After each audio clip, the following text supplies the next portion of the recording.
Thangavayal Coromandel sports club மற்றும் மைதானம் தங்கவயல் மக்களால் மறக்க முடியாத வரலாற்று சிறப்புமிக்க ஒரு அற்புதமான இடம் ஆகும். பறந்து விரிந்து பிரம்மாண்டமாக காட்சி அளிக்கும் இந்த மைதானம் தங்கவயலில் எத்தனையோ தலை சிறந்த விளையாட்டு வீரர்களை உருவாக்கி உள்ளது. தங்கச் சுரங்க தொழிலாளர்கள் மற்றும் அவர்களின் குடும்பங்களுக்காக தங்கவயலில் கட்டப்பட்ட முதல் கிளப் இதுதான். தங்கவயல் விளையாட்டு வீரர்களின் சொர்க்கப்புரியாக திகழ்ந்த இந்த இடம் குறித்த வரலாற்று சிறப்புமிக்க தகவல்களை தங்கச் சுரங்க நிறுவனத்தில் மேனேஜர் ஆக பணியாற்றி ஓய்வு பெற்ற திரு ஆனந்த்ராஜ் அவர்கள் கூறுகிறார். இப்போது பார்க்கலாம். இந்த கிளப் ஆலிவர் சுமித் என்ற ஒரு வெள்ளைக்காரனால் ஏற்படுத்தப்பட்டது. கொர்மாண்டல் என்றால் கிழக்கு என்ற அர்த்தம். கிழக்கு பகுதியில் இது இருக்கின்ற காரணத்தினால் இதற்கு கொர்மாண்டல் கிளப் என்று பெயர் வைத்திருக்கிறார்கள். இது ஆக்சுவலாக கிளப்பாக கட்டிடல, இது ஒரு கம்ப்ரஸர். இந்த டேங்க் பிளாக் மைன்ஸுக்கு 2 ஷாஃப்ட் இருந்துச்சு, கிழக்கில் ஒன்று மேற்கில் ஒன்று. அதுக்கு இது கம்ப்ரஸர்.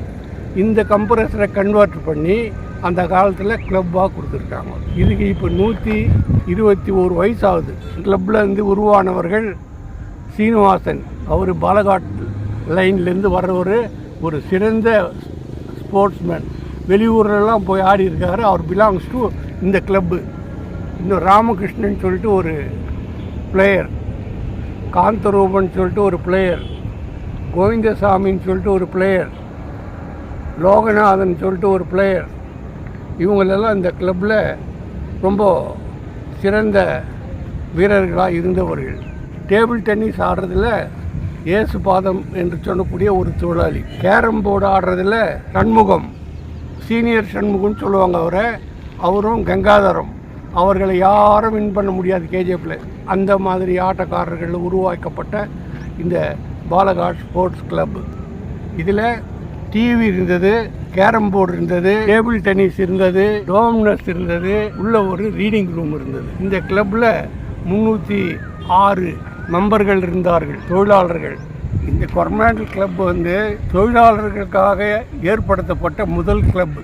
இதற்கு முன்னாடி வெள்ளைக்காரர்களுக்காக கேஜிஎஃப் கிளப்பு, மைசூரால் ஸ்கேட்டிங் ரேங்க் இருந்தது. என்றாலும் கூட இந்த கிளப் தொழிலாளருக்காக நடத்தப்பட்ட கிளப்பு. இந்த கிரவுண்டு கோலார் தங்கவயலில் இருக்கின்ற 4 கிரவுண்டில் தலை சிறந்த கிரவுண்டு. கிரவுண்டை சுற்றி ஒரு பெரிய காம்பவுண்ட் இருந்துச்சு. அந்த காம்பவுண்டு இப்போ இல்லை. இந்த கிரவுண்டில் Palghat Andhra line, tank block, south tank block, pavilion block, new oriental, old oriental ஏரியாவில் இளைஞர்கள் ஆடுவார்கள். ஆனால் படிக்கிற பசங்களுக்கு கிளப்பில் இடம் இல்லை. அவங்க ஒன்லி ரீடிங் ரூமு மட்டும்தான் யூஸ் பண்ணணும்.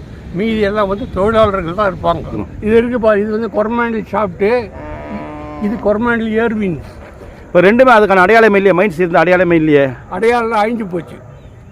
அழிஞ்சு போச்சுனாக்கா அது ஆடு மாடு விழுந்துடுதுன்னு கட்டடம் கட்டி மூடிட்டாங்க. இது தொடங்கின பிறகு தான் பாலகாட் டைலர்ஸ் டெனன்ஸ் தொடங்குது. இதுக்கு தனி மில்லு. அந்த மில்லு எங்கே இருந்துச்சுங்க? அங்கே தான் இதுக்கிட்ட டேங்க் பிளாக் எதிரில், அது பஞ்சாப் லைன் பக்கத்தில் 2 டேங்க் இது பாரு. இன்னும் அங்கே ஒரு சைனைடே இருந்துச்சுப்பா. அது எதுக்கு எடுத்துட்டான்னு கேட்டாக்கா, அந்த சைனைடை அவன் சரியாக அழைக்கிற ப்ரோசஸ் அப்போ தெரில. அதில் கோல்டுக்குதுன்னு வாங்கி போட்டாங்க. கேரம் ஆடுறதில் கேஜிஎஃப்பில் சீனியர் சண்முகன்னு ஒருத்தர் இருந்தார், ஓரண்ட் லைன்காரர். அவர் டேபிள் மேலே ஸ்ட்ரைக்கரை வச்சாருன்னா ஓப்பன் பண்ணால் 13 காயம் ஆகிடுவார். அவர் வின் பண்ணுற ஆளே கிடையாது.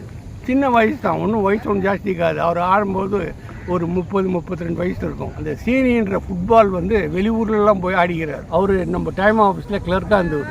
லோகநாதன் சொல்லிட்டு ஒருத்தர் இருந்தார். அவர் நந்திதுர்க் மைன்ஸு கோலர், ஒரு சிறந்த கோலர். பல டோர்னமெண்ட்லாம் ஆடி இருக்கார். 1903 இந்த கிளப்பை திறந்துருக்காங்க. இந்த கிளப்புக்கு first chairman Devaraj, chief engineer. அதற்கு பிறகு 2வது சேர்மன் நான், அது ஆனந்த்ராஜ், மேனேஜர் பிஜிஎம்எல். இந்த கிளப்புக்கு ஃபஸ்ட்டு செக்ரட்டரி SM ஆறுமுகம். அதற்கு பின்னால் அருணாச்சலம். நான் சேர்மனாக இருக்கும்போது இந்த கிளப்புக்கு 100வது ஆண்டு கொண்டாடப்பட்டது. அந்த 100வது ஆண்டு கொண்டாட்டத்திற்கு இந்த கிளப்பை விரிவுபடுத்தி முன்னாலே 2 வராண்டா அமைத்தோம். ஃப்ளட் லைட் வாலிபால் நடத்தினோம். பெண்கள் ஃபுட்பால் டோர்னமெண்ட் நடத்தினோம். அதற்கு மேனேஜிங் டைரக்டர் ரொம்ப அப்ரிஷியேட் பண்ணிட்டு போனாருங்க. மிஸ்டர் செட்டிகார், எல்லோரும் இங்கு விளையாடுவதற்கு வசதி இல்லை என்று நான் போலீஸ் சூப்பரண்டை அணுகி அவர்களிடம் கார்ட்ஸ் விளையாடுவதற்காக 2 டேபிள் போடணும்னு சொல்லிட்டு ஒரு ப்ரொப்போசல் கொடுத்து அவர் பர்மிஷன் கொடுத்தாரு. அவர் பர்மிஷனில் கார்ட்ஸ் போட்டோம். கார்ட்ஸ் போட்டால் நம்ம தொழிலாளி காலையிலேருந்து சாயந்தரம் மட்டும் ஆடணும் பண்ணுற காரணத்தினால 9 மணிக்கு திறக்கணும், சாயந்தரம் நைட்டு 8 மணிக்கு சாத்திடணும். அது மட்டும் இல்லாமல் அதிகமான காசு வச்சு ஆடுவாங்கன்ற காரணத்தினால 2 ரூபாய்க்கு மேலே யாரும் வச்சு ஆடக்கூடாது என்ற கண்டிஷனை போட்டோம். அதற்கு ஒரு சிறந்த மார்க்கர் போட்டு இதை நடத்தி கொண்டு வந்தோம். துரதிர்ஷ்டவசமாக கம்பெனி மூடிவிட்ட காரணத்தினால் தொடர்ந்து நடத்த முடியவில்லை.